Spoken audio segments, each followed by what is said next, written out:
5:40 na! Family Feud na! 5:40 na! Family Feud na! Pilipinas, it's time for Family Feud. Let's meet our competing teams.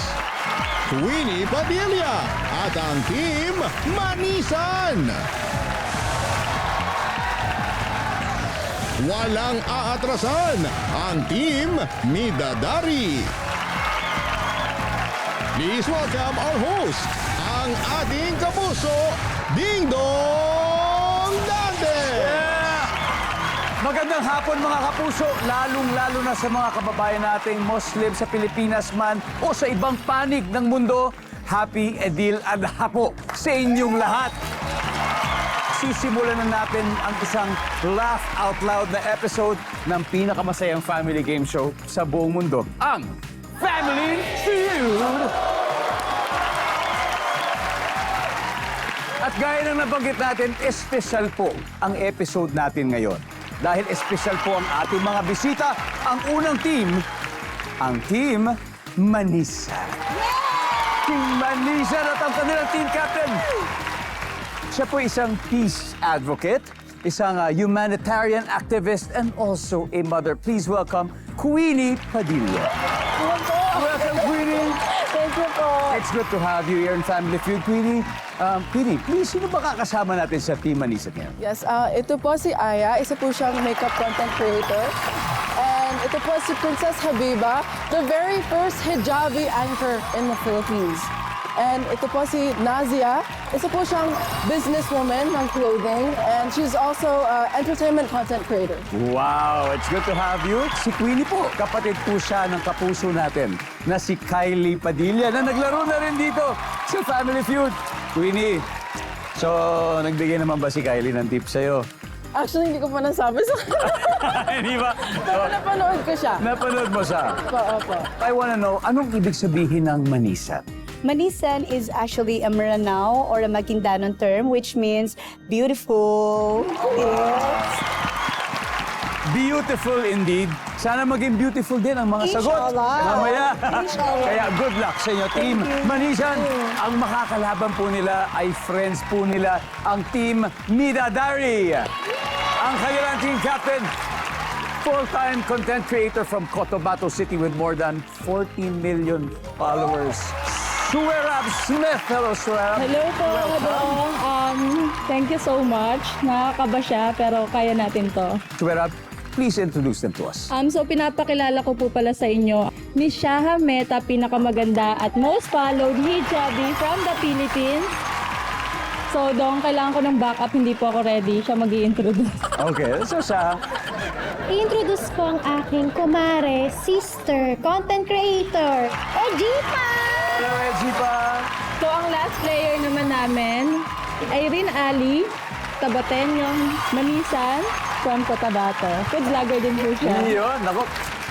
Lahat ay active sa social media. Kung ang Manisan, alam na natin ang ibig sabihin. Ang Midadari naman ay ang ibig sabihin ay...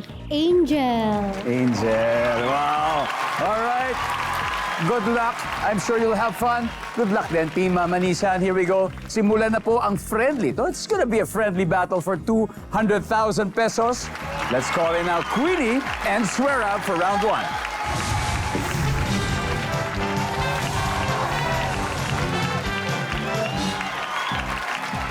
Good luck. Here we go. Eto, nag-survey kami ng 100 Pinoy. And the top 5 answers are on the board. Isang gabi, habang mag-isang naglalakad sa kalye, may narinig kang iyak ng sanggol. Ano ang una mong gagawin? Swear up. Tutulungan. Tutulungan ang baby. Siguro. Gagawin. We'll see. Nandiyan ba yan? Queenie, again isang gabi, mag-isa ka naglalakad sa kalye, may narinig kang iyak ng sanggol. Anong una mong gagawin, Queenie? Magtatanong ako sa mga marites. May mga tao siguro, anong tatanungin mo sa kanila? Uy, ano nangyari? Okay lang ba yung baby? Oh, siyempre, concern, ano ba nangyari sa baby? Di ba basic? Nandiyan ba yan? Wala rin. Shaha. Again, isang gabi naglalakad ka sa kalye, may narinig kang baby na umiiyak. Ano una mong gagawin? Tatawag ng pulis. Tatawag ng pulis. Nandiyan ba yan? Okay. Pero may 1 and 2 pa. Aya, pwede pa natin makuha yan. Anong gagawin mo? Unang-unang gagawin. Titingnan. Titignan niya kung kamusta yung kalagayan ng baby. Survey! Okay, Aya, pass or play? Play. Play? Okay, let's go. Balik muna tayo, sweat up. Habiba, isang gabi, habang mag-isang naglalakad sa kalye, may narinig ng iyak ng sanggol. Anong una mong gagawin? Siyempre, matatakot ako. Saan nanggaling yung umiiyak at gabing-gabi pa? Yan. Oh. Survey says, wala rin. Nazia, gabi, naglalakad ka, mag-isa sa kalye, mag-isa ka, tapos may narinig kang iyak ng sanggol. Tatakbo. Tatakbo! Nasaan ba yan? Yes. Tapos hinabol ka ng baby. Queenie, ano pang gagawin?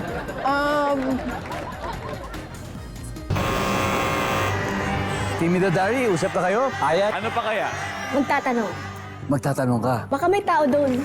na ano tatanungin mo? Kaninong bata to? Kaninong anak to? Bakit may bata rito? Survey! Wala! This is your chance to steal. Again, isang gabi, naglalakad ka sa kalye, may narinig kang sanggol na umiiyak. Ano gagawin? Bibigyan ng dede kasi umiiyak. Oh, wow! Hindi pa? Yes. Sa akin naman po, deadma. Deadma lang. Kasi baka siya anak yun eh. Naglalakad ako tapos umiiyak. Saha? Kakargahin ko. Ay, Kakargahin. And of course, ang ating final answer, anong una mong gagawin? Bibigyan po ng dede. Tama kaya? Bibigyan ng dede. Nandiyan ba yan? Wala! So round 1 goes to Team Manisan. They have 86 points. Team Idadari, there's no reason to worry kasi umpisa pa lang naman ito. So, okay lang. Marami pang pagkakataon. At may dalawa pa sa board na hindi nakukuha. Ibig sabihin, may chance ang ating studio audience panalo ng 5,000 pesos!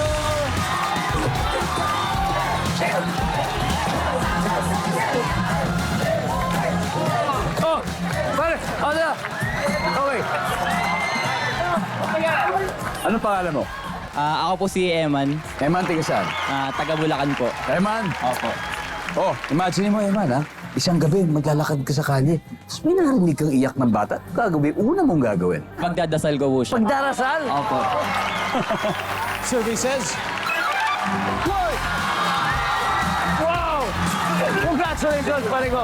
Thank you po! Pwede. Wala, dinaan na lang sa dasal. Anyway, may isa pa, hindi pa nakukuha number 4. Deadma. Sabi ni Edgy pa, di ba? And welcome back to Family Feud, kung saan lahat po pwedeng sumali, lahat po pwedeng manalo. Studio players, check. Studio audience, check. Nanonood sa TV o nasa kalye man, check. Pwede kayo manalo araw-araw dahil namimigay po kami ng 100,000 pesos sa 5 lucky winners na tigta 20,000 pesos bawat isa sa inyo. Sagutin nyo lang ang Guess to Win promo questions para ma-qualify sa aming electronic raffle. Kaya good luck sa inyo. Meron pa tayong mga ilan pa throughout the day. Now, balik muna tayo sa game. Ito ang score. Ang Team Manisan, nakakascore na sila with 86 points.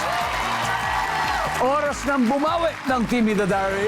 Ang next na magtatapat ay ang taga Zamboanga del Sur na si Aya at ang taga Cavite City na si Shaha Meta. Let's play round 2.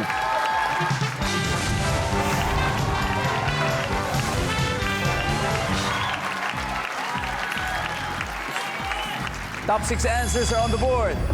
Biglang may sumulpot na genie sa isang opisina.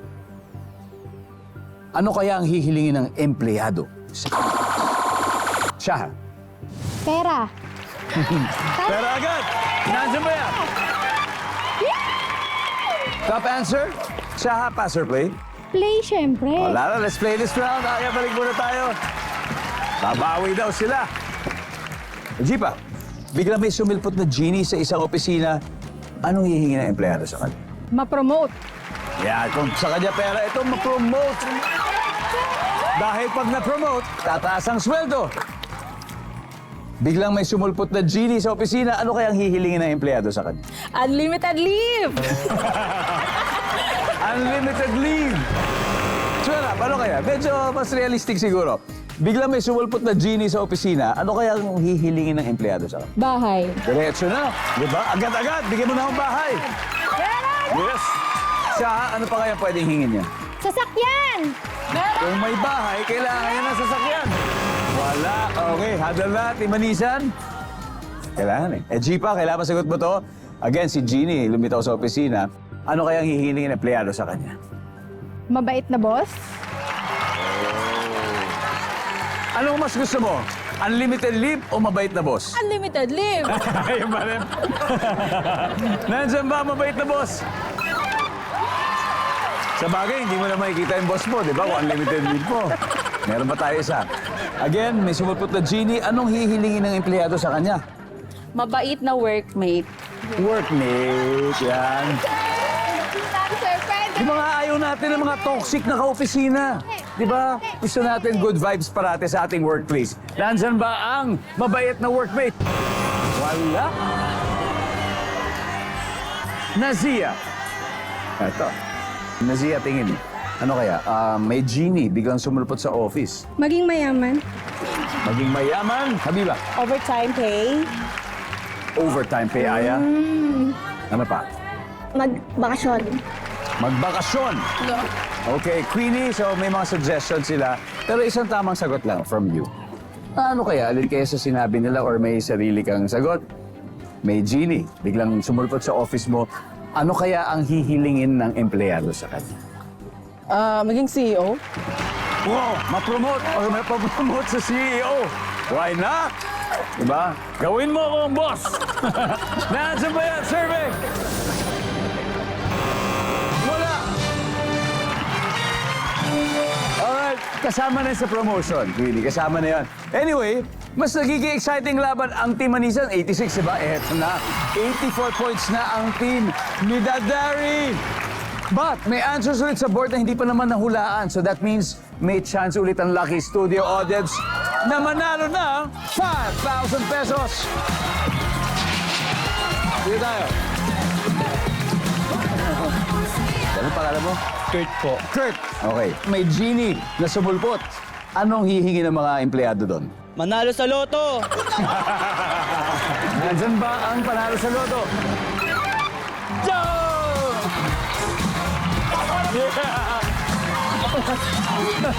Kinuha na. Okay. Anyway, we still got one more, number 5. Maging regular. Kasi siguro baka contractual pa lang siya. Di ba, pangarap niya na magkaroon ng stable job. So yun ang mga request ng ating mga manggagawa. But now, welcome back to Family Feud. Isa pong masayang salpukan ng mga kapatid nating Muslim ang mga naglalaban at naglalaro ngayon. So far, leading ang team nila Queenie Padilla, ang team Manisan, ng 86 points, habang ang Midadari team ay may 84. 2 points lang. 2 points lang ang lamang. Kaya ang susunod na maglalaro, ang TV and radio anchor from Lanao del Sur na si Princess Habiba at ang podcaster and content creator from Marawi City na si Ejiba. Let's play round 3. Come on!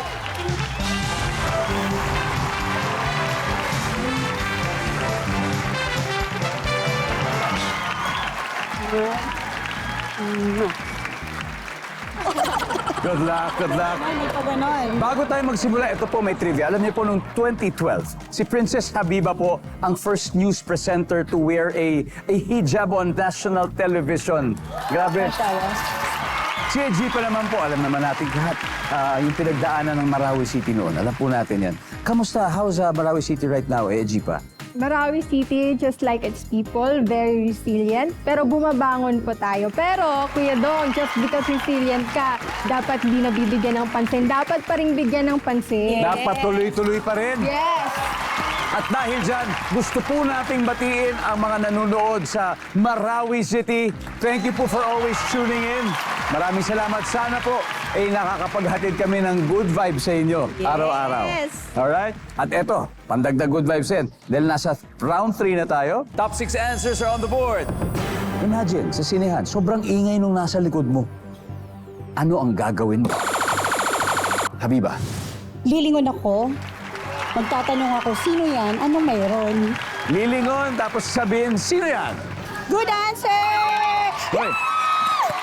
Sama na yan. Habiba, pass or play? Play! Alright. Jeepa, balik muna tayo. Let's go. Round 3. Oh my God! Nazia, sa sinihan, sobrang ingay nung nasa likod mo eh. Anong gagawin? Lilipat po ng upuan. Nilipat na lang. Survey says... Queenie, sa sinihan, sobrang ingay nung nasa likod mo. Anong gagawin? Pagsasabihan ko yung guard na sabihin doon na, oh, wag maingay!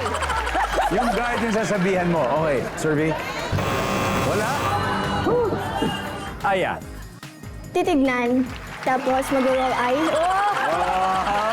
Maldita! Makuha ka sa tingin. Titignan! Makuha ka sa tingin. Kahit madilim, makikita mo yung mga yung puti ng mata ko. Pag nag-roll yan, makikita mo yan. naman. Uy! Nilo Dari, hadal na kayo? Habiba, Di dead mahin. dead mahina lang. Huwag na natin yung pansinin. Of course, nandyan ba ang dead mahin? Nice one. Nazia, sa sinihan, sobrang ingay nung nasa likod. Meron pa to, ha? Anong gagawin mo?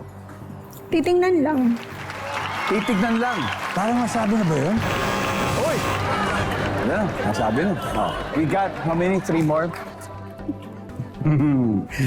Sa sinihan, sobrang ingay na nasa likuran mo. So, ano gagawin? Tatayo ako tapos ibablock ko yung way nila para aalis na lang sila. Oh, aasarin mo rin. Eh, Jeepa, ano pa kaya? Magagalit. Magagalit? Paano? Paano? Galit na galit Galit ako. na galit. Tatakutin talaga awayan. Maiinis.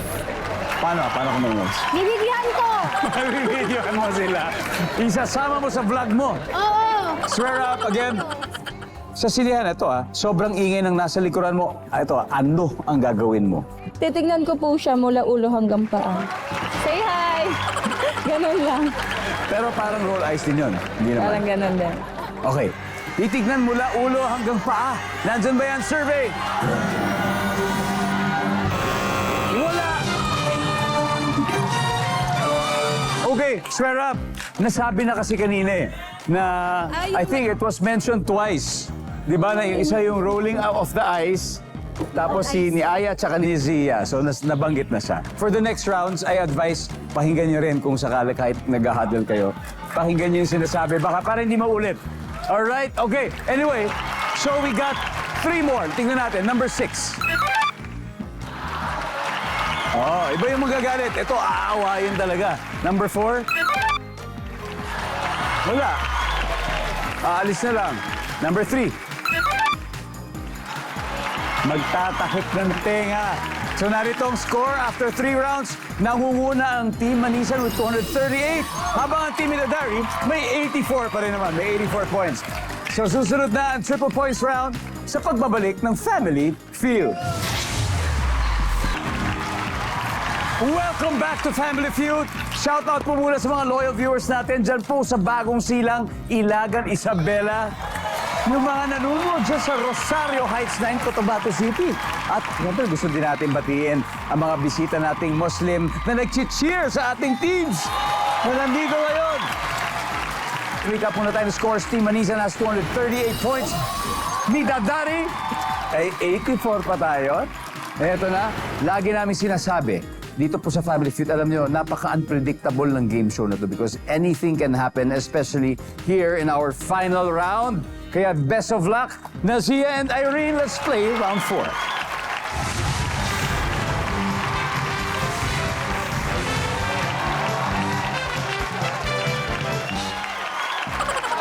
Alright, top 4 answers are on the board. Eto na po. Birthday ng kaibigan mo. Pero nagsabi siya na, huwag na siyang bigyan ng cake. Bakit kaya? Go! Nazia, Walang pera. can you explain? Sino walang pera? Maghirap yung magbibigay. Kumbaga, tinuturing na niyang kapatid Huwag or na lang pamilya. gumastos. Oo, O, di ba? Huwag na gumastos. mag-abala. Huwag ka na magbigay ng cake. Wow. Ang sabi ng survey dyan ay... Yan. Okay, very good. Meron pa. Chance mo na to. Irene, birthday ng kaibigan mo. Pero nagsabi siya na wag na siyang bigyan ng cake. Bakit kaya? Kasi po nagtatampo. Baka late binati. Oo po. Services? Wala. Nazia, pass or play? Play. Eto na. Okay, we'll see. Queenie. Okay, imagine, yung patali mo kaibigan, friend mo. Birthday niya, pero sabi niya wag na siyang bigyan ng cake. Bakit kaya? Kasi may cake na siya. Siyempre. Dodoble lang, di ba? Services? Oh! Aya, bakit kaya? Sabi, wag mo na siyang bigyan ng cake. Bakit kaya? Kasi hindi na kami bate. Hindi kayo bate. Nag-aaway sila, nag-aaway. Nasaan ba yan? Wala rin. Oh, usap-usap na kayo, Mr. Darin. Okay. Habiba, again, ha? So, birthday ng kaibigan mo. Pero nagsabi siya na wag na siyang bibigyan ng cake. Dahil bawal siya. Bawal. Bawal sa health. Baka Yes! bawal sa Yes, sweets. top answer! That may be diabetes. Yes! Nandiyan ba Yes! bawal? Dahil sa kalusugan. Okay. Pwede ba to? Nazia, birthday ng kaibigan mo pero sabi wag na siyang bibigyan ng cake. Bakit kaya? Oh! Naabutan! Okay. May chance pa po ang kabilang team. Sayang, it's okay, Pwede. it's okay. You just have to get the top answer. Okay? Irene, again, birthday ng kaibigan mo. Pero nagsabi siya na wag na siyang bibigyan ng cake. Bakit kaya? Kasi po malayo yung magbibigay. Malayo siya. Baka... Opo. abala, Magta-travel pa. abala. Huwag ka nang mag-ano. Huwag na mag-effort, Chipa. Baka mayaman po yung pagbibigyan. Mayaman yung tatanggap, yung may birthday. Yes. Mayaman, go. Sabi niya siya, o sige, gano'n na rin, mayaman na rin. Okay, swear up again, ha? This is your chance. If you get this right and if you get the top answer, panalo kayo. Gano'n lang kasimple. Birthday ng kaibigan mo, pero nagsabi siya, huwag mo nang bigyan ng cake. Nagsabi siya, ang nagsabi na huwag bigyan ng cake, yung may birthday. Parang huwag mo na akong bigyan ng cake. Bakit kaya? Mayaman siya. Mayaman siya. Kaya kong bumili ng cake. Kahit yung buong bake shop. Kukunin ko. Huwag mo na akong bigyan ng cake. Don't worry. Andyan. Tingnan natin. Top answer ba to? Because if yes, mananalo sila. Services! Wala! Alright, let's see. Ano ba yung top answer natin? Nagda-diet pala. Number 3, ano pa kaya? Ano tong number 3 na ito? Ayaw na. Hindi lang siya kumakain ng cake. So anyway, ang ating final score, Team Manisa 340. Team Midadari, 84 points. Thank you very much, Team Midadari. Thank you very much. I hope you enjoyed. Nevertheless, maraming salamat, palakpakan po natin sila na mag-uuwi ng 50,000 pesos. Okay, ladies? Team Manisan, you've just won 100,000. So, sino maglalaro sa ating Fast Money? I need 2 players. Habiba and? Nazia. Habiba and Nazia. Habang nagre-ready sila, ang mga viewers naman ang bibigyan natin ng last chance manalo dito sa ating Guess to Win promo. Welcome back to Family Feud. Sa mga kabubukas na po ng TV o kakatunin lang sa ating live stream, kanina po nanalo na ang Team Manisa ng 100,000 pesos. Their goal is to bring home a total cash prize of 200,000 pesos. At tatanggap din ng 20,000 ang napili nilang NGO. Ano bang napili ninyo, Habiba? Teach Peace, Build Peace Movement. There you go. At this point, si Nazia ay nasa waiting area, so it's time for Fast Money. Give me 20 seconds on the clock, please. Okay, ito na. On a scale of 1 to 10, 10 ang pinakamataas, 10 is the highest. Gaano ka kagalanting mag-tip sa mga waiter? Go. 9. Kung magrarally ang mga hayop, tungkol saan ang isyu kaya? Wala silang pagkain. Hindi ka na maliligo kung pupunta ka lang naman saan. Sa sala. Pinuputol mo ito kapag sobrang haba na. Mga plants. Body part na pwedeng iunat. Back. Let's go. Woo! On a scale of 1 to 10, gaano ka kagalante mag-tip sa waiter? 9. Wow, very generous, very generous. Yes. Ang sabi ng survey natin sa 9 ay... Pero maestro sa meron. Kung magrarally mga hayop, tungkol saan kaya ang issue nila? Siyempre sa kanilang pagkain. Survey. Yes! Hindi ka maliligo kung pupunta ka lang naman sa sala. Sa loob ng bahay. Ang sabi ng survey? Uy! Ay, walang gusto pumunta ng Ay, nako. Anyway, pinuputol mo ito pag sobrang haba na halaman. Lance, survey says? Yes, nice one. Body part na pwedeng iunat, sabi mo yung likod. Ang sabi ng survey? Nice one. Yes, That's a good start. Good start, Habiba. start. Balik na Thank tayo you. dito. Let's welcome back Nazia. Hi, Nazia. Kamusta? Okay lang. Okay naman? Kinakabahan. Kinakabahan ka ba? Don't worry. Si Habiba, teammate mo, ay nakakuha ng 69 points, meaning 131 to go. Kaya, di ba? Kaya, Kayang-kaya yan. At this point, makikita na ng ating audience, yung mga nanonood, ang score ni Habiba. Limit 25 seconds on the clock. Here we go. On a scale of 1 to 10, 10 being the highest, gaano ka kagalanting mag-tip sa mga Five. waiter? Kung magrarally ang mga hayop, tungkol saan ang issue nila kaya? gutom. Isa pa, Ayan. Bahay. Walang masilungan. hindi ka maliligo kung pupunta ka lang naman sa Sa tindahan. pinuputol mo ito pag sobrang haba. Spaghetti. Body part na pwedeng iunat. Ayan. Tenga. Let's go, Nazia. We need 131 points. On a scale of 1 to 10, gaano ka kagalante mag-tip sa mga waiter? Sabi mo 5. Ang sabi ng survey? Huh? That's a top answer. Kung magrarally mga hayop tungkol saan ang issue, sabi mo tungkol sa bahay, sa tirahan. Ang sabi ng survey? Meron. Ang top answer ay pagkain. Siyempre, pagkain. Pinuputol mo ito pag sobrang haba na. Spaghetti. Ang sabi ng survey ay... wala. Ang top answer ay kuko. Nails. Nails ang top answer. Body part na pwedeng iunat. Ang sabi mo ay tenga. Survey? Wala. Kamay or daliri ang top answer natin. Yes, okay. Hindi ka na maliligo kung pupunta ka lang naman sa tindahan. Ang sabi ng survey? Yan. Ang top answer ay palengke. But anyway, Nazia, congratulations because you still won 100,000 pesos. Congratulations. Let's welcome back Team Midadari. Ayan. Happy Edil Adha muli sa inyo pong lahat, sa ating mga kapatid na Muslim. At syempre, maraming salamat Pilipinas. Ako po si Ding Dong Dates, araw-araw na maghahatid ng saya at papremyo. Kaya makihula at manalo dito sa Family Feud.